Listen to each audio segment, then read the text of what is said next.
విజయవాడ 45వ డివిజన్లో 42 ప్లాట్ల తొలగింపు వ్యవహారంపై ఎమ్మెల్యే సుజనా చౌదరి స్పందించారు. ఇది పూర్తిగా సివిల్ విధానం అని, కోర్టు ఆదేశాల మేరకు తొలగింపులు జరిగాయని తెలిపారు. కోర్టు ఆదేశాలను కాదని ఏమీ చేయలేని పరిస్థితి ఉన్నప్పటికీ నష్టపోయిన బాధితులకు మానవతా దృక్పథంతో న్యాయం చేసేందుకు కృషి చేస్తామన్నారు. ఈ వివాదం పరిష్కారం కోసం 3 సభ్యులతో కమిటీ వేసి పనిచేస్తామని హామీ ఇచ్చారు.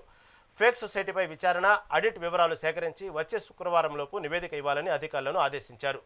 పోలీసు వాళ్ళన్నా ఇంకోళ్ళన్నా పోలీసు వాళ్ళు అక్కడ ఉండి చట్టాన్ని అమలు చేసే విధంలో ఎటువంటి రకమైన తప్పులు జరగకుండా ఉండడాన్ని మాత్రమే చేశారు. కానీ ఇప్పుడు అందులో చర్చ కూడా ఉందంటున్నారు. వీటన్నిటినీ కూడా మళ్ళీ ఇంకొకసారి కూలంకషంగా చూసి ఈ లోపల నేను సీనియర్ అడ్వకేట్స్తో ఒక చిన్న కమిటీ లాగా వేశాను.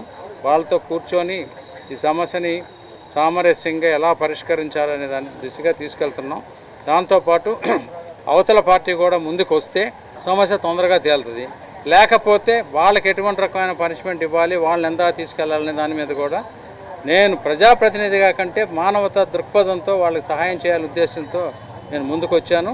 దాని ప్రకారం మా 3 అడ్వకేట్లు కూడా కూర్చొని మాట్లాడిచ్చేస్తారు. ఎందుకంటే కోర్టు వారు ఇచ్చిన ఆదేశాల ప్రకారం అయితే అది సబ్జ్యూడిస్ మ్యాటర్. మనం చేయగలిగింది చాలా తక్కువ. మనం కాదు, ఎవరు ప్రైమ్ మినిస్టర్ ఆఫ్ ఇండియా కానీ చీఫ్ మినిస్టర్ గారు కూడా చేయగలిగింది ఏమీ లేదు. అది కోర్టు వారు ఇచ్చిన దాని ప్రకారం మన భారత రాజ్యాంగంలో రాసిపెట్టినట్టుగా మనం పని చేయవలసిందే. కానీ వీళ్ళందరూ కూడా చాలా మధ్యతరగతి, దిగువ మధ్యతరగతి వాళ్ళు. డెఫినెట్గా వాళ్ళకి సహాయం కావాలి. ఏ విధంగా చేయాలనేది ఆలోచించి చేస్తాం. ఓకే, వాళ్ళందరూ కూడా సమ్మతమే. ఇప్పుడు నష్టం ఎలా జరిగింది, ఇది సివిల్ డిస్ప్యూటు. డెఫినెట్గా వాళ్ళు మోసపడ్డారు. వాళ్ళందరూ డబ్బు కష్టపడి సంపాదించుకున్న డబ్బుతో కొనుక్కున్న వాళ్ళు. ఎవరైతే మోసం చేశారో వాళ్ళకి పనిష్మెంట్ చేయటం ఒకటి. తర్వాత ఇప్పుడు వీళ్ళని ఎలా సేవ్ చేయాలి, లేకపోతే ఇప్పుడు 1980 నుంచి నడుస్తుంది, 81, 82 నుంచో.